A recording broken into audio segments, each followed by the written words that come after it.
A pregnant black girl serving my food? The millionaire throws $300 straight at her face. Disgusting. You people shouldn't even be allowed in places like this. The bills scatter across her uniform, her 7-month belly, the cold marble floor. She had only said 6 words. "Here's your check, sir. Thank you." And this is what she got. "Pick it up." He laughs. That's where your kind belongs, on the floor, crawling for scraps like the rest of them. The restaurant falls dead silent. Phones rise. Wealthy guests smirk behind their wine glasses. Someone giggles. No one says a single word to help. A millionaire just humiliated a pregnant black waitress in front of 50 witnesses, but none of them knew what was coming. In just a few moments, this millionaire will be the one on his knees, completely speechless. Her 5 words would destroy everything he built.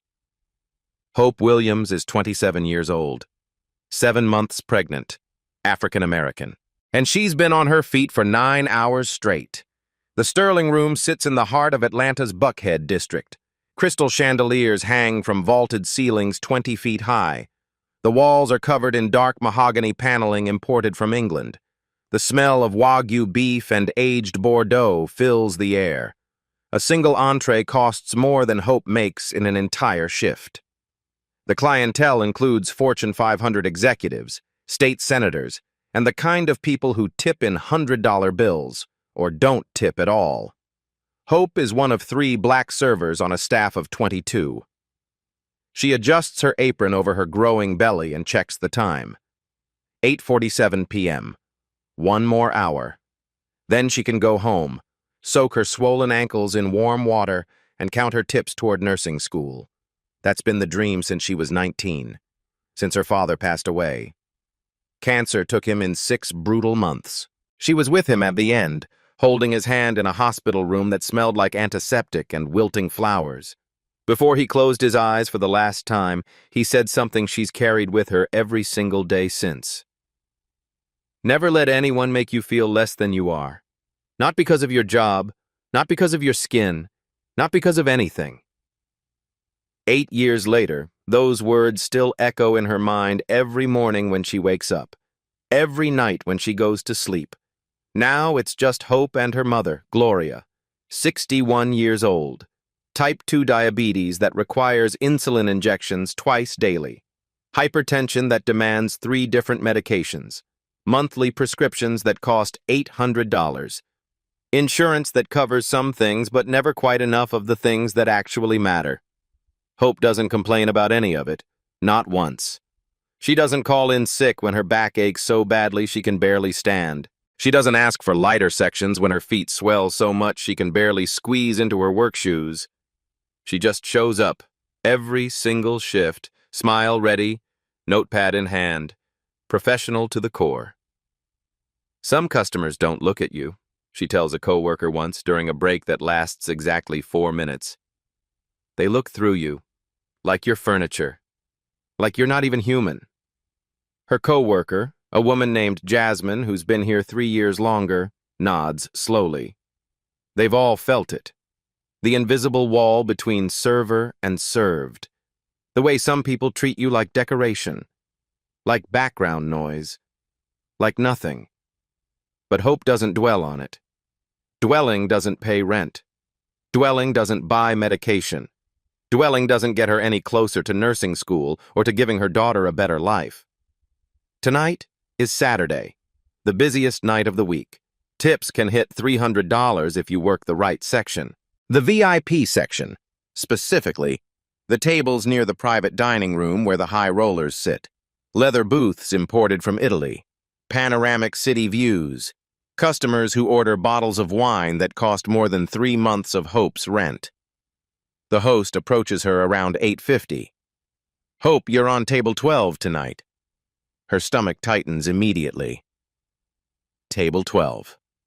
The booth in the corner with the imported Italian leather seats and the panoramic view of the Atlanta skyline.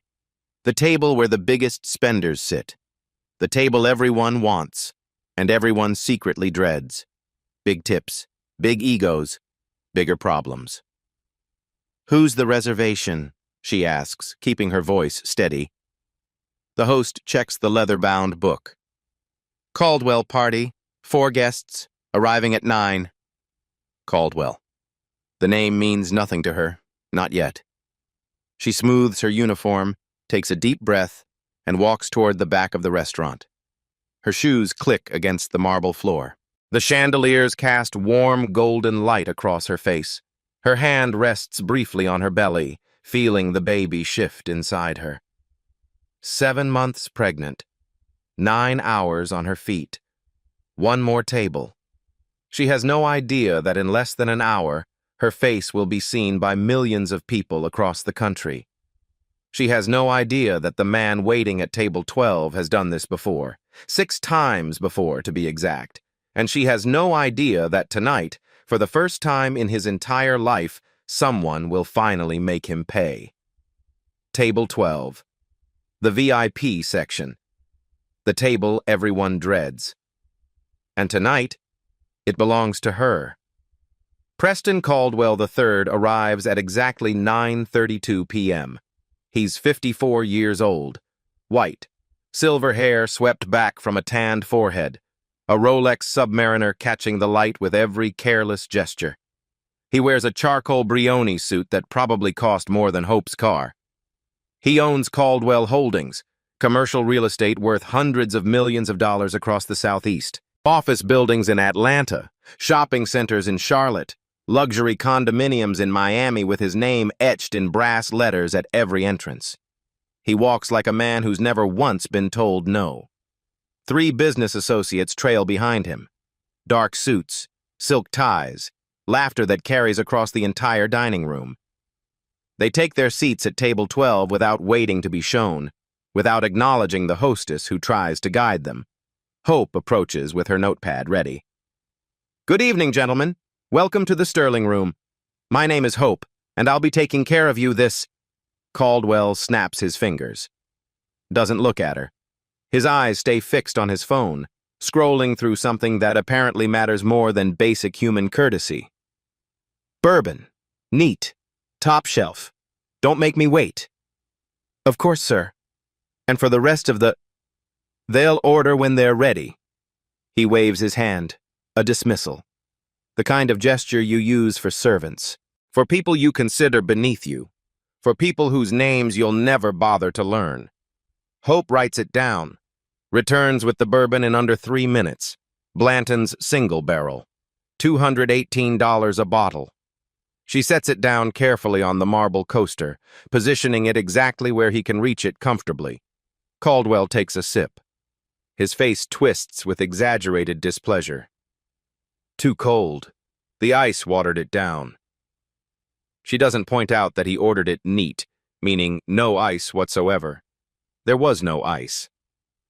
The bourbon came straight from a freshly opened bottle at room temperature, but she takes it back anyway, returns with a fresh pour from another bottle.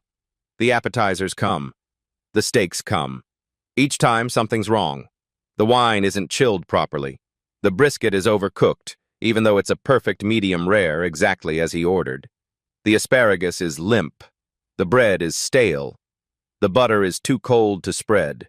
Caldwell's voice gets louder with each complaint, more theatrical, more public. His associates shift uncomfortably in their expensive seats. But no one speaks up. No one contradicts him. They just look at their plates and wait for it to pass. Hope keeps her composure. She's dealt with difficult customers before.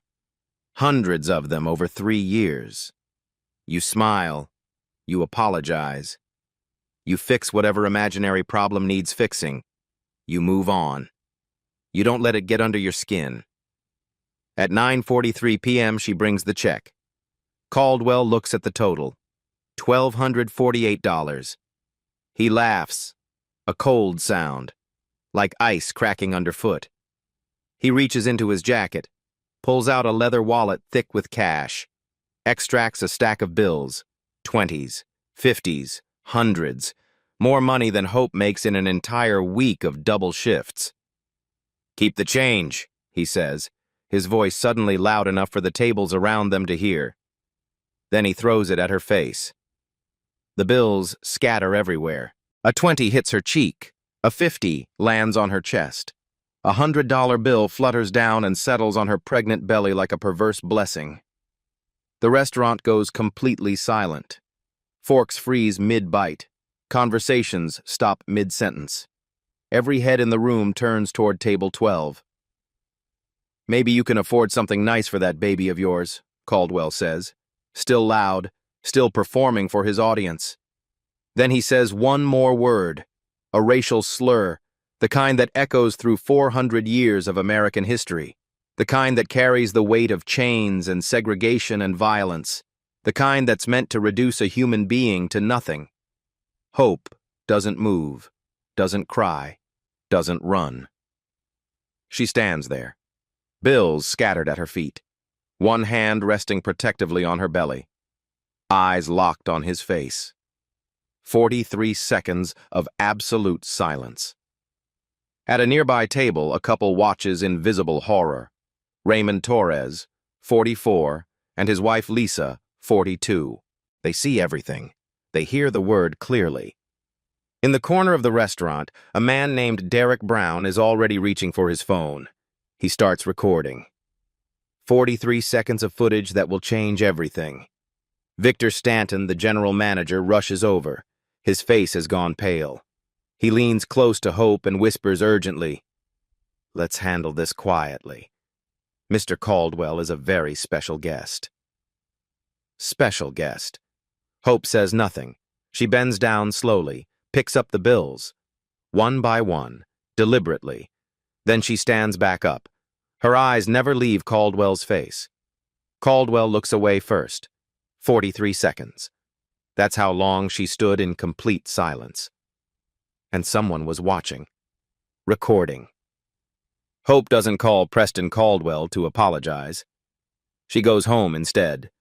The apartment is small. 2 bedrooms, cramped kitchen with peeling linoleum. Her mother's medications line the counter in neat rows, pill bottles arranged by time of day, morning to night. Gloria sits in the living room, watching the late news on their old television with the cracked speaker. "Baby, you're home early. Rough night, Mama." Gloria looks at her daughter, really looks. 27 years of knowing someone teaches you to read their face like a book. "What happened?" Hope doesn't answer. She sits on the worn couch with the springs that dig into your back.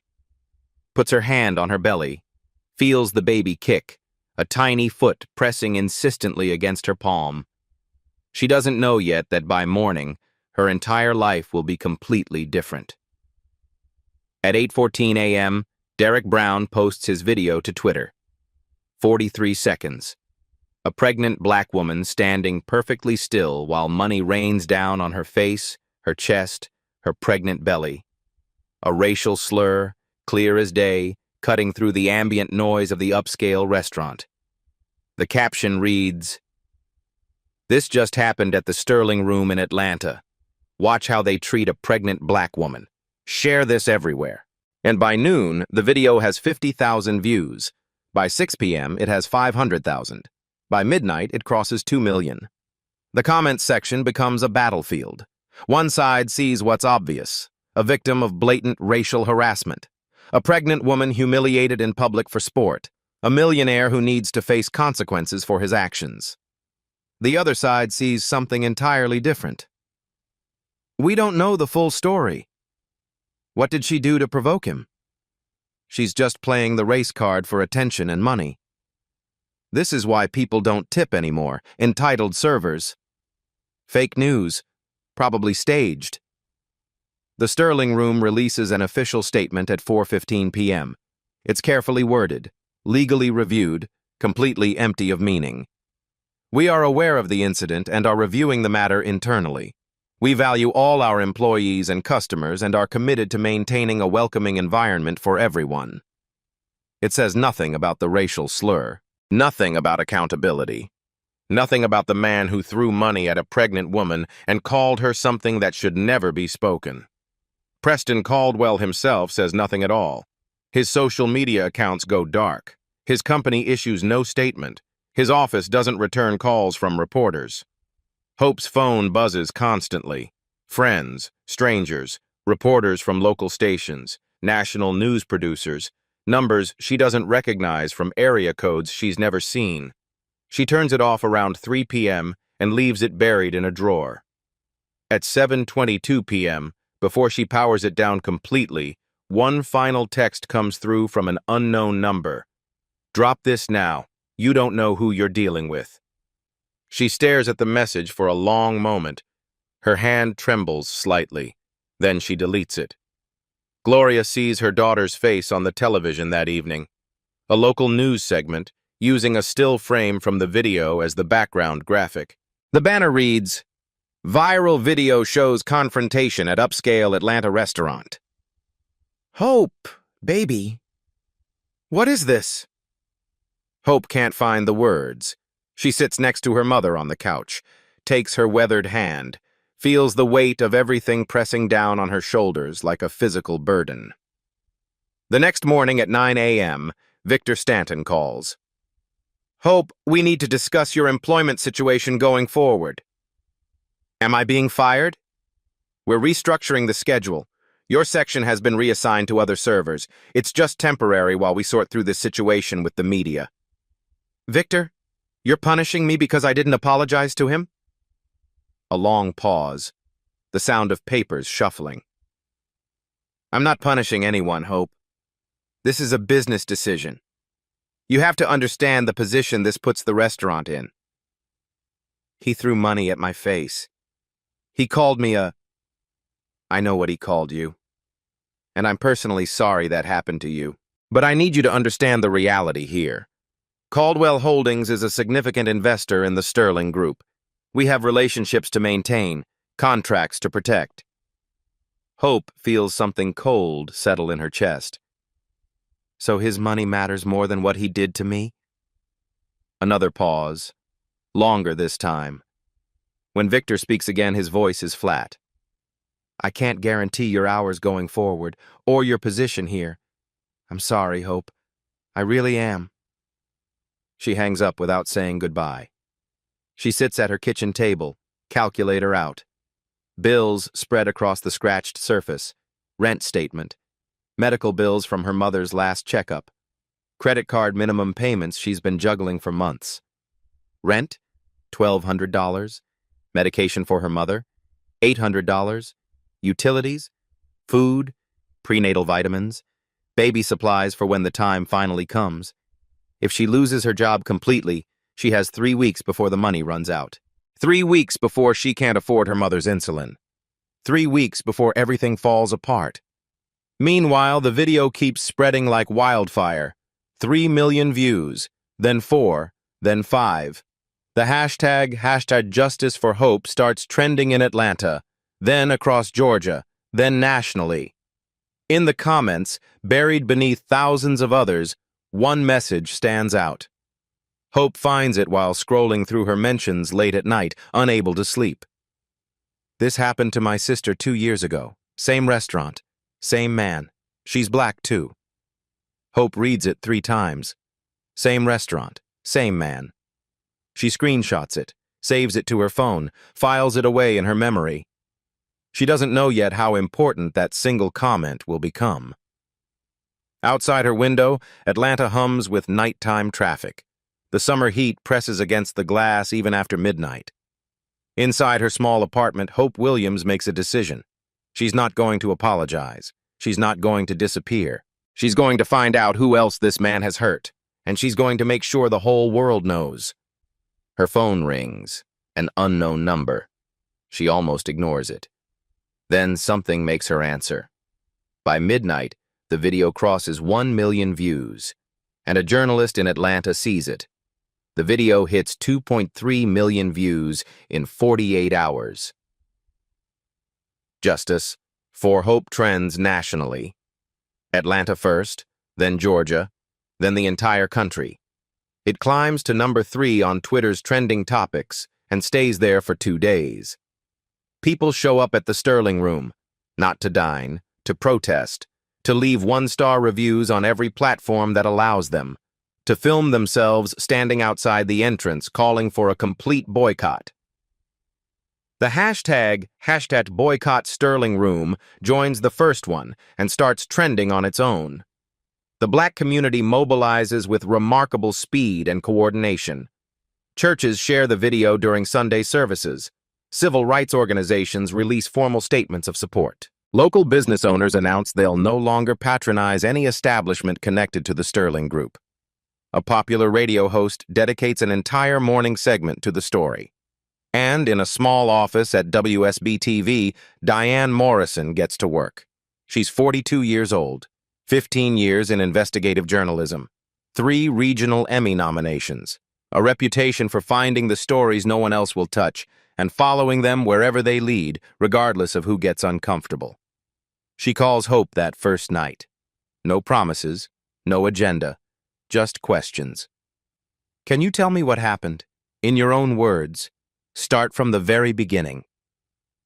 Hope tells her everything.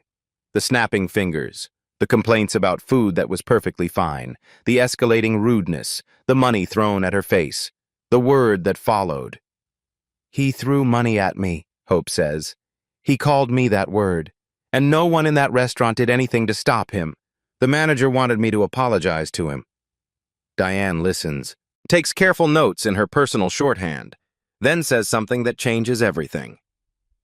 This isn't the first complaint about Preston Caldwell, Hope. I've seen his name before, in HR files that were never made public, in legal settlements that were sealed by the courts. And the pattern is very specific. Specific how? Every person who's filed a complaint against him, every single one over the last 5 years, has been a black woman. Hope goes quiet. Her hand moves unconsciously to rest on her belly.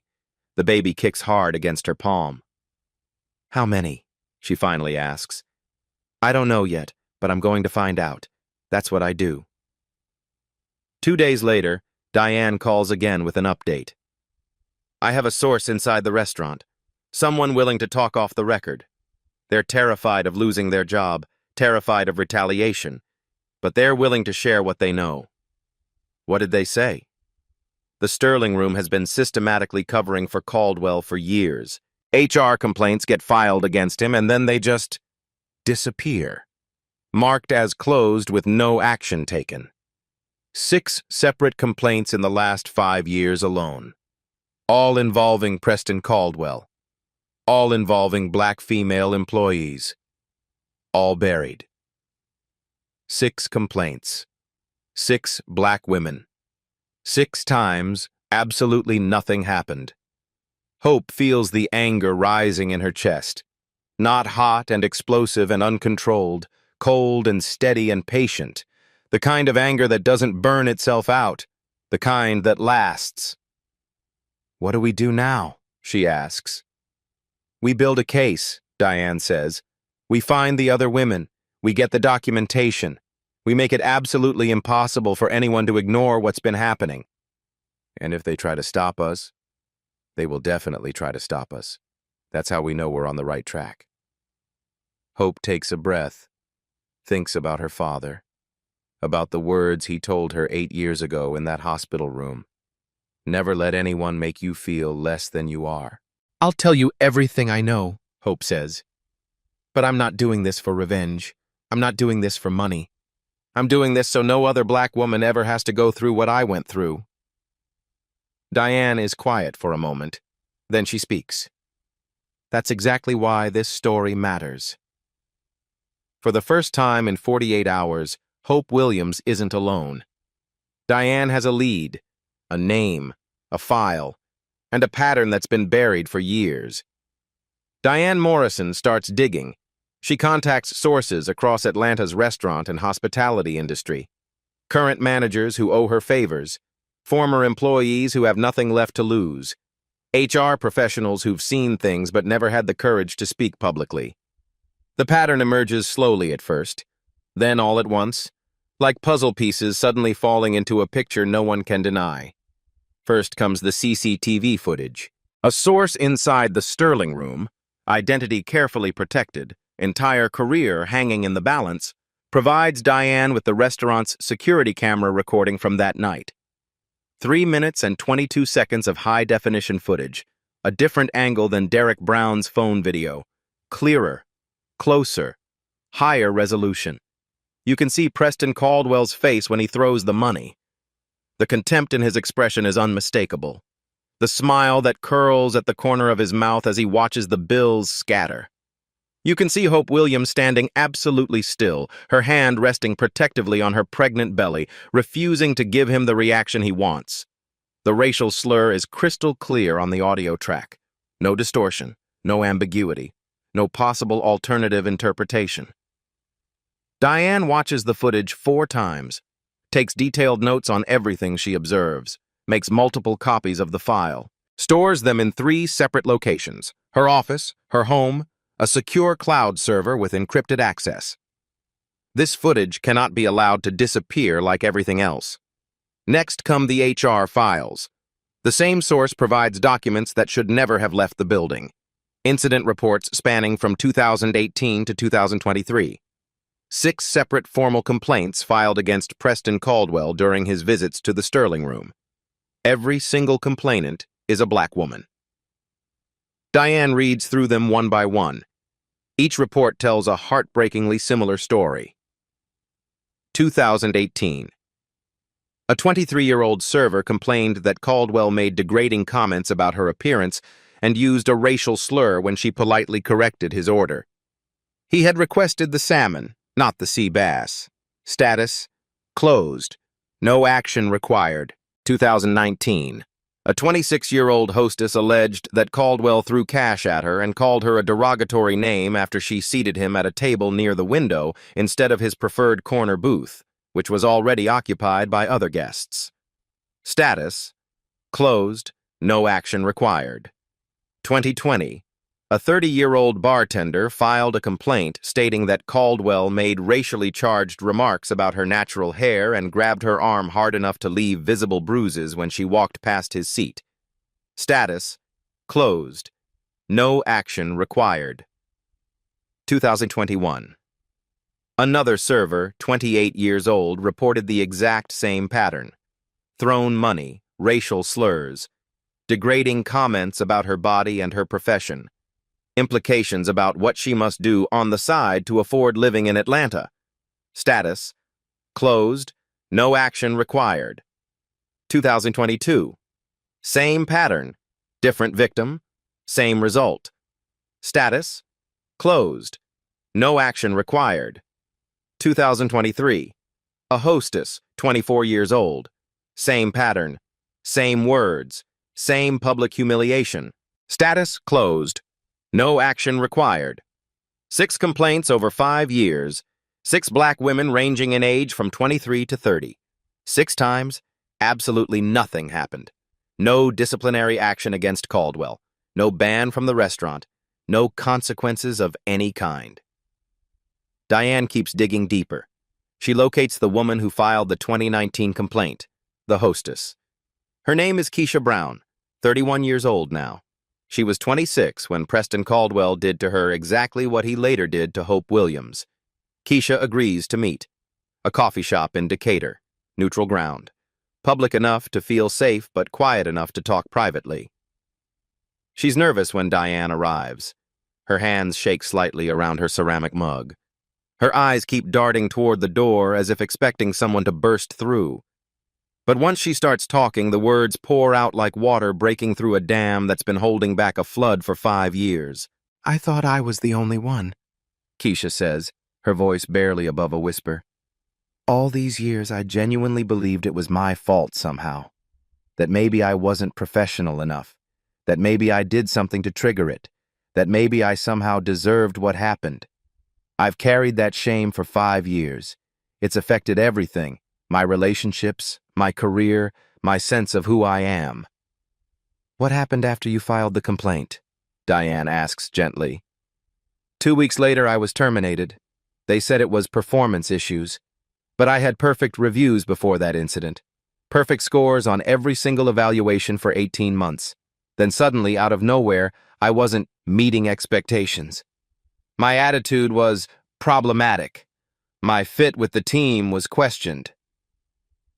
Keisha's eyes fill with tears. She wipes them away quickly, almost angrily, as if she's ashamed of showing emotion after all this time. I see it now.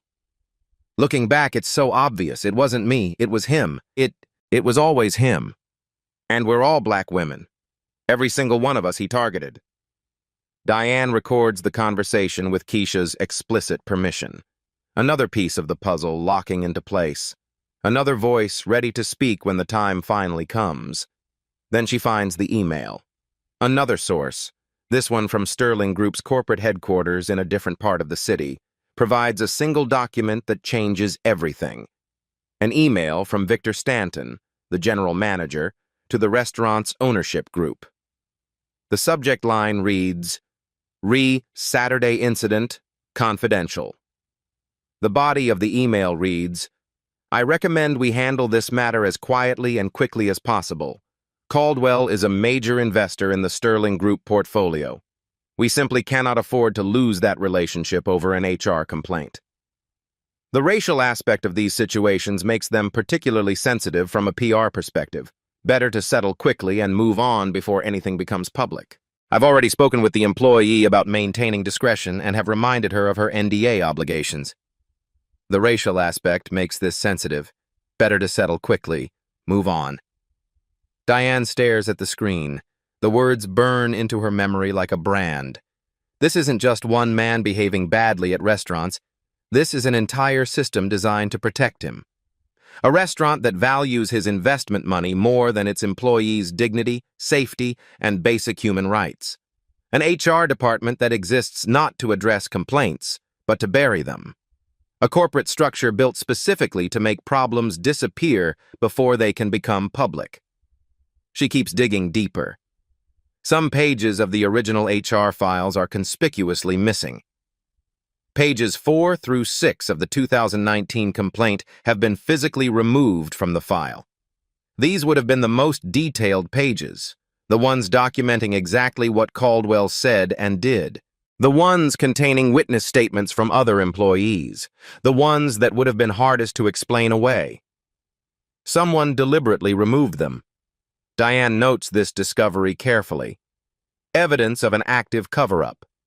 Evidence that someone with authority knew exactly what was happening and made a conscious choice to destroy proof rather than address the problem. She calls Hope that evening to update her. I found 6 official complaints, Diane says. All from black women. All buried without any action taken. There's a clear and undeniable pattern here, Hope. And there's evidence of tampering, missing pages, destroyed documentation. Someone has been actively covering this up for years. Hope is quiet for a long moment on the other end of the line. 6 women, she finally says. Her voice is steady, but Diane can hear the emotion underneath. How many more never even filed complaints? How many just left quietly because they knew nothing would ever happen? I don't know, but we're going to find out. The investigation expands. Diane reaches out to civil rights attorneys across Georgia. She contacts former employees from various Sterling Group properties. She builds a comprehensive timeline stretching back 5 years.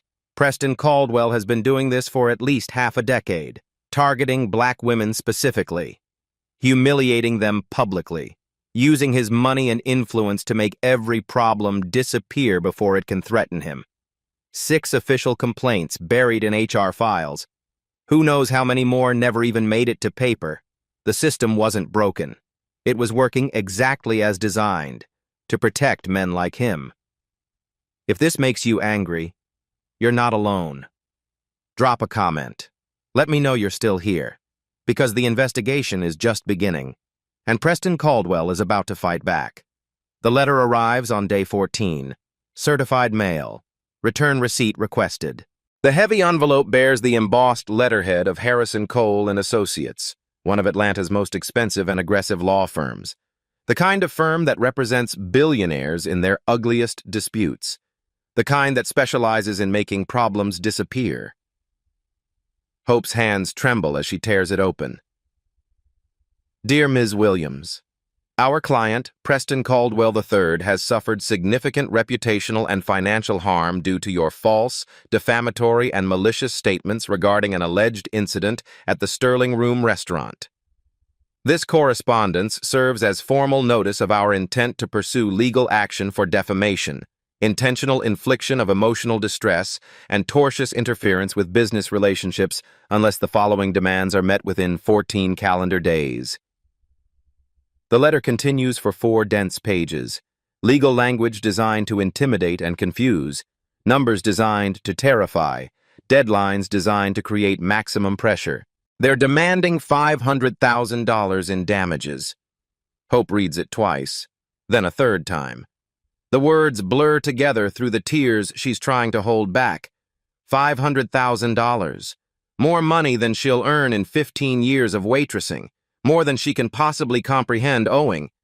The letter threatens to garnish her wages for the rest of her working life, to seize any assets she might ever accumulate, to destroy her credit permanently, to pursue her estate even after she dies. She hasn't even said a single word publicly. Derek Brown posted the video. Strangers shared it millions of times across the internet. But Hope Williams herself hasn't given a single interview, hasn't made a single public statement, hasn't spoken to a single reporter on the record. It doesn't matter. They're coming for her anyway. The public statement from Caldwell's legal team follows that same afternoon. His lead attorney appears on the 6 o'clock news, looking directly into the camera with practiced sincerity. My client categorically denies these baseless and defamatory accusations. There was absolutely no racial intent whatsoever in the interaction that occurred. Ms. Williams is clearly seeking publicity and financial gain at the expense of an innocent man's reputation. This is nothing more than a coordinated smear campaign designed to extort a successful businessman who has contributed millions of dollars to charitable causes in this community. There was no racial intent. The words hang in the air like smoke. The video has been viewed by more than 5 million people at this point. The racial slur is clearly audible, completely undeniable. You can hear it in every version of the footage. And yet, there was no racial intent. 2 days later, Hope receives the phone call she's been dreading. Hope, this is Victor. We need to have a final conversation about your employment status going forward. Am I being fired? We're implementing a company-wide restructuring initiative. Unfortunately, your position has been eliminated effective immediately. My position, the position I've held for 3 years with perfect performance reviews, the position you said was secure just last month? I understand this is difficult news. We'll provide you with 2 weeks of severance pay as required by state law. She hangs up before he can say anything else. She sits alone in her small kitchen, stares at the bills spread across the table, runs the numbers one more time, hoping they'll somehow be different.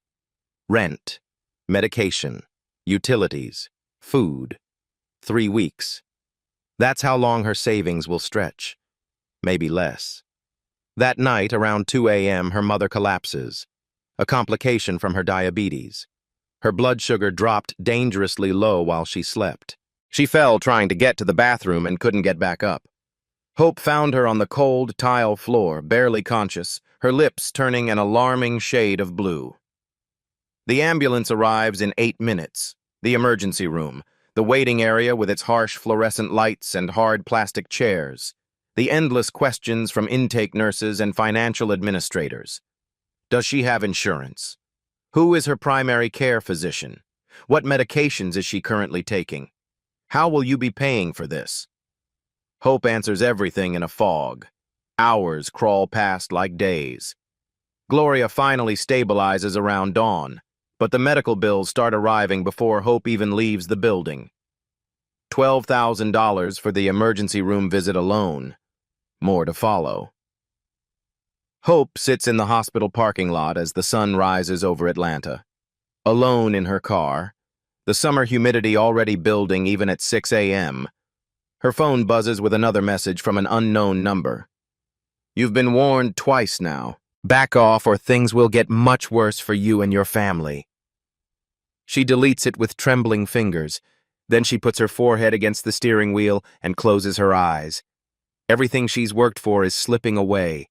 Her job, her savings, her mother's health, her baby's future, all of it crumbling because a wealthy man threw money at her and she refused to apologize for being humiliated.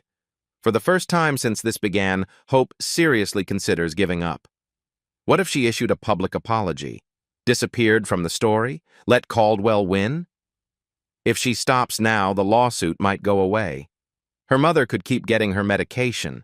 Life could return to something resembling normal. But then she thinks about the 6 complaints, the 6 black women, the years of enforced silence. If she gives up, she becomes the 7th woman who was silenced. That night, Hope sits in the hospital parking lot, alone. And for the first time, she thinks seriously about quitting. Then her phone rings. The hospital room is quiet except for the steady beep of the cardiac monitor. Gloria Williams lies in the narrow bed, eyes closed, breathing slowly and steadily now. The crisis has passed. Her blood sugar has stabilized. The doctors say she'll recover fully with proper rest and medication adjustment. But the bills haven't passed. They're just beginning their relentless accumulation. Hope sits in the hard plastic chair beside her mother's bed, holds her weathered hand with its paper-thin skin, watches the slow rise and fall of her chest with each breath. $12,000 in medical bills from one night in the emergency room. No job anymore. No health insurance in 30 days when her coverage expires. A lawsuit demanding $500,000 from a woman who has less than $2,000 in her savings account. She does the math on a crumpled napkin from the hospital cafeteria. The numbers refuse to change no matter how many times she adds them up. Medication for her mother, $800 every single month. Rent, $1,200. Utilities, phone, food, prenatal vitamins, baby supplies she hasn't even started buying yet because she was saving for a crib. She has 3 weeks of savings left, maybe less if anything else goes wrong. The baby kicks inside her, hard, insistent, like a demand for attention. I'm still here. Don't forget about me. Hope puts her hand on her swollen belly, feels the tiny feet pressing against her palm from the inside. Maybe they're right, a voice whispers in her mind. Maybe you should have just apologized and moved on. Maybe being a black woman in this world means learning when to swallow your pride and survive another day. The thought makes her feel physically sick, but it won't stop coming back, again and again, like waves against a shore. She thinks about Keisha Brown, about the other 5 women in those buried HR files, the ones whose names she still doesn't even know. Did they feel this way? This crushing weight? This overwhelming temptation to just disappear and let the powerful win again? Gloria's eyes flutter open slowly. Her voice comes out scratchy and weak. Baby? Are you there? I'm here, Mama. I'm right here. I'm not going anywhere. I saw you. On the television. Before I fell last night. Hope's chest tightens painfully. Mama, I'm so sorry. I never meant for any of this to happen. I didn't want to drag you into... Hush. Gloria's grip tightens on her daughter's hand with surprising strength for someone who nearly died hours ago. I raised you better than to apologize for standing up for yourself. But look at what it's costing us. Look at what it's costing you. You're lying in a hospital bed because of the stress I'm in the hospital because I'm old and stubborn and forgot to eat dinner before taking my insulin. That's not your fault. Don't you dare put that on yourself. Gloria is quiet for a moment. Her eyes, the same deep brown as Hope's, as her grandmother's before her, find her daughter's face in the dim light of the hospital room. Your grandmother marched in Selma in 1965. Did I ever tell you that story? Hope nods. She's heard it 100 times. 1,000. She got beaten by police with clubs. Got arrested 3 times. lost her job at the textile factory, lost friends who were too scared to stand with her. Gloria's voice grows stronger with each word. But she didn't stop.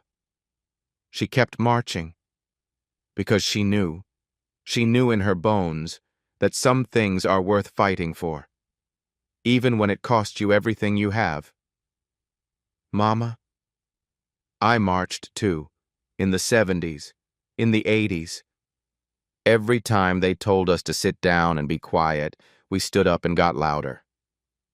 Gloria's eyes shine with tears, not of sadness, but of fierce, unbreakable pride. I didn't raise you to stay quiet when you should speak. Your grandmother didn't march and bleed so you could apologize to some rich man who threw money in your face. Now it's your turn, baby. Your turn to stand. This is the lowest point of Hope's story. But I need you to stay, because what happens next changes everything. And then her phone rings.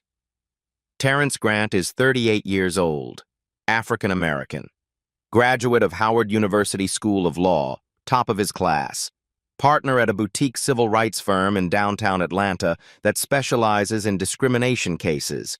He's won lawsuits against corporations 10 times the size of Caldwell Holdings. But that's not why he takes this case. My sister, he tells Hope over coffee 3 days later, at a small cafe near his office in Midtown. She was a front desk clerk at a luxury hotel in Miami. A guest harassed her repeatedly over 3 days, called her names, made her feel like nothing. When she finally reported it to management, they fired her within a week, said she was difficult to work with and not a team player. What happened to the guest? Nothing. Absolutely nothing. He kept staying at that hotel for 3 more years, got upgraded to a suite every single time he visited. Terrence's jaw tightens visibly. I was still in law school when it happened. I couldn't help her. I didn't know how. He sets down his coffee cup. His eyes are steady, determined, the eyes of someone who's been waiting for this moment. I couldn't help my sister back then, but I can help you now, pro bono, no charge, no strings attached. He starts building the case immediately. First, he digs up the old lawsuits. It takes a week of digging through court archives and sealed records. But Terrence finds them. 3 separate civil lawsuits filed against Preston Caldwell over the past 8 years. All alleging harassment or discrimination, all involving black female plaintiffs. All withdrawn before ever reaching trial. They were paid off, Terrence explains. Settlement agreements with strict non-disclosure clauses. The women took the money, usually a fraction of what they actually deserved, and legally agreed to disappear from the record forever. How much money? I don't have exact figures yet, but the pattern is absolutely clear. He does this repeatedly, gets caught, pays to make it go away quietly, does it again, rinse and repeat, over and over. The second breakthrough comes from an unexpected source, the commenter from the original video. The one who wrote, "This happened to my sister 2 years ago. Same restaurant, same man." Her name is Monique Davis, 29 years old. Her younger sister worked at the Sterling Room in 2022. Same pattern, same man, same devastating outcome. Monique reaches out to Diane Morrison through social media, agrees to meet in person, to go on the official record, to stand publicly with Hope. Then Keisha Brown calls with news of her own. I've been silent for 5 years, living in shame, thinking it was somehow my fault. Her voice is stronger now than it was in that coffee shop. Steel underneath the words. Not anymore. If you're taking this to court or to the press or wherever it needs to go, count me in. I'll testify. I'll tell everyone exactly what Preston Caldwell did to me. The crowdfunding campaign launches on day 21 after the incident. Within 72 hours, it raises $45,000 from over 3,000 individual donors across the country. Enough to cover Gloria's hospital bills completely. Enough for preliminary legal costs. Enough to prove that Hope Williams is absolutely not alone in this fight. The donations come from everywhere: $10, $20, $500. Messages attached to each one. This happened to my mother in 1985. I believe you. Make him pay for what he's done. 6 black women, 1 target, and now they have a lawyer ready to fight. The manila envelope arrives without a return address. Inside, 37 pages of internal financial records from Caldwell Holdings, bank statements showing wire transfers, settlement agreements with signatures and dates, documentation that was never supposed to see the light of day. The source insists on remaining completely anonymous. A former senior accountant at the company, Diane eventually learns through careful investigation. Someone who processed these payments for years and watched the pattern repeat. Someone who finally couldn't stay silent anymore. Terrence spreads the documents across his conference room table. Hope and Diane sit across from him, watching as the full scope of the conspiracy becomes undeniably clear. Here, he says, pointing to the first highlighted transfer. March 2019, $75,000. Wire transfer to a woman identified only as Victim A in the internal records. The memo line reads, "Consulting services." Consulting services? Hope asks. What does that mean? That's what they call hush money when they don't want it to look like hush money on the official books. He turns to the next page. July 2021, $120,000. Victim B. Exact same memo notation, same wire transfer process. And the next. September 2022, $95,000. Victim C. Same memo, same pattern, like clockwork. 3 payments. Nearly $290,000 in total. 3 black women paid to disappear from history. Paid to stay silent forever. The settlement agreements are attached to each payment record. Standard NDAs, non-disclosure clauses that legally forbid the women from ever discussing what happened, ever speaking publicly, ever warning anyone else who might be targeted. But Terrence notices something crucial in the legal language. These NDAs are sloppily drafted, he says, a hint of satisfaction in his voice. Whoever wrote them was in a hurry or just lazy. They made a significant error. The agreements prevent the women from speaking to the press or making public statements, but they don't explicitly prevent testimony in an official government proceeding. What does that mean for us? It means, if there's a city council hearing or a grand jury investigation, these NDAs can't legally stop the women from telling the truth under oath. The pattern is now complete and documented beyond any reasonable doubt. Preston Caldwell targets black women. He harasses them, humiliates them publicly, uses racial slurs. When they dare to complain, the corporate system protects him. When they threaten to go public, he pays them off. Nearly $300,000 in documented hush money. 3 women permanently silenced by legal agreements. 6 more official complaints buried in HR files that were never acted upon. All black women. Every single one. Diane takes the documents back to WSB-TV. The news director greenlights a special investigative report within an hour of reviewing the evidence. A pattern of silence, the Caldwell Files, targeting black women. The segment airs 3 days later during prime time to the largest audience the station has had in months. The report lays out everything methodically. The HR complaints spanning 5 years. The settlement payments totaling nearly $290,000. The NDAs designed to ensure permanent silence. The missing pages from official files. The email from Victor Stanton instructing ownership to handle it quietly because the racial aspect makes this sensitive. The public response is immediate and overwhelming. Caldwell Holdings' stock price drops 6% in a single trading day. Millions of dollars in shareholder value evaporating. 3 pending municipal contracts are suspended pending investigation. Board members begin publicly distancing themselves from Preston Caldwell.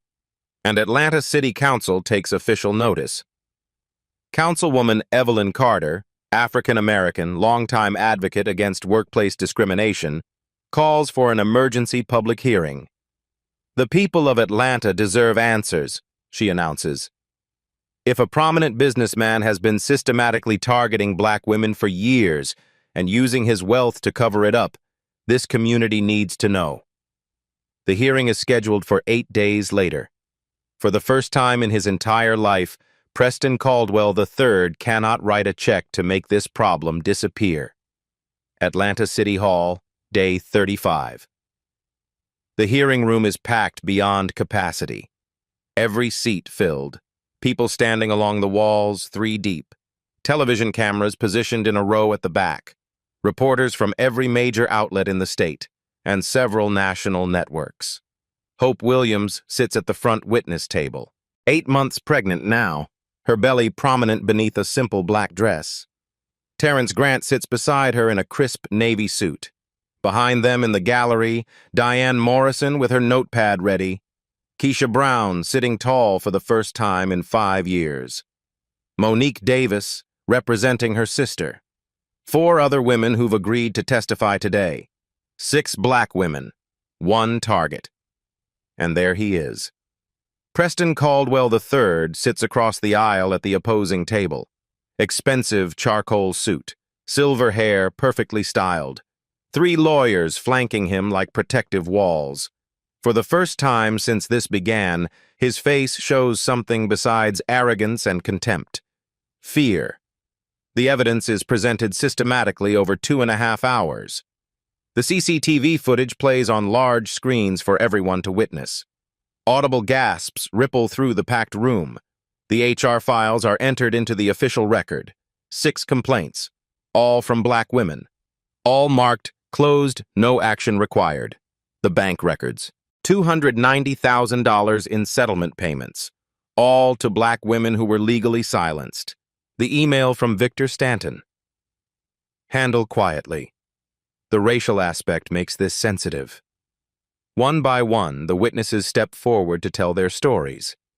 Keisha Brown testifies first. Her voice shakes at the beginning, but her words are absolutely clear and unwavering. He threw money at my face, called me a word that no human being should ever have to hear. When I reported what happened, I lost my job within 2 weeks. I thought I was alone in this. I thought it was my fault. I carried that shame for 5 years. Then Monique Davis. Then 2 of the anonymous women, testifying from behind privacy screens to protect their identities. The pattern is undeniable. The evidence overwhelming. The cover-up exposed for the whole world to see. Caldwell's lead attorney rises to speak, a prepared statement delivered without conviction. Mr. Caldwell maintains that these interactions have been fundamentally misunderstood. There was no racial intent whatsoever. My client is a respected businessman who has contributed millions of dollars to charitable causes in this community. Councilwoman Evelyn Carter leans forward in her chair. Her voice cuts like steel. Mr. Caldwell, can you explain to this council why every single complaint, every single settlement payment involves a black woman? Were all of these women simply misunderstanding you? Caldwell's mouth opens. His attorney immediately cuts him off. Urgent whispers. But the damage is already done. The question hangs in the air. Unanswered. Unanswerable. Then Hope Williams is called to speak. She rises slowly from her seat, one hand supporting her belly. 8 months pregnant. A black woman who refused to accept silence. She walks to the microphone. The room falls completely quiet. Every eye on her. She looks directly at Preston Caldwell, holds his gaze without blinking. And then she speaks. 5 words. I remember every single face. Every face. Every woman. Every humiliation. Every slur.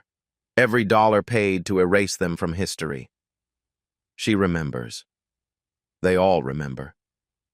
Preston Caldwell opens his mouth. Nothing comes out. For the first time in his privileged life, the millionaire is completely speechless. 5 words. That's all it took. 6 months later.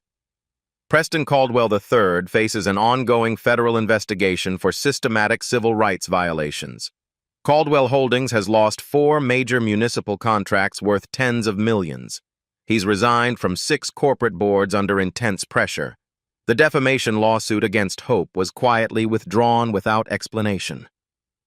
Victor Stanton was terminated. The Sterling Room closed permanently. The building now houses a community center for workforce development. Keisha Brown opened a small coffee shop in East Atlanta called Second Chances. Hope Williams was her first employee, working part-time between classes. Because Hope is in nursing school now, full scholarship, funded by the community that refused to let her stand alone. Her daughter is 3 months old. She named her Gloria, after her grandmother, after the woman who marched in Selma, after generations of black women who refused to be silent when they should have spoken. Some nights, after the baby finally sleeps, Hope sits by the window of their new apartment and thinks about that evening at the Sterling Room. The money falling through the air. The word that cut like a blade. The 43 seconds of perfect silence. She thinks about the women who came before her, the ones paid to disappear, the ones who carried the shame alone for years. And she remembers her father's words. Never let anyone make you feel less than you are. She was invisible once, a pregnant black waitress. Nobody important. Easy to dismiss. But she stood up. She spoke out. She spoke. She remembered every single face, and she made them remember hers. If this story moved you, if you believe everyone deserves to be treated with dignity, subscribe, share it, and tell me your story in the comments, because your voice matters, always.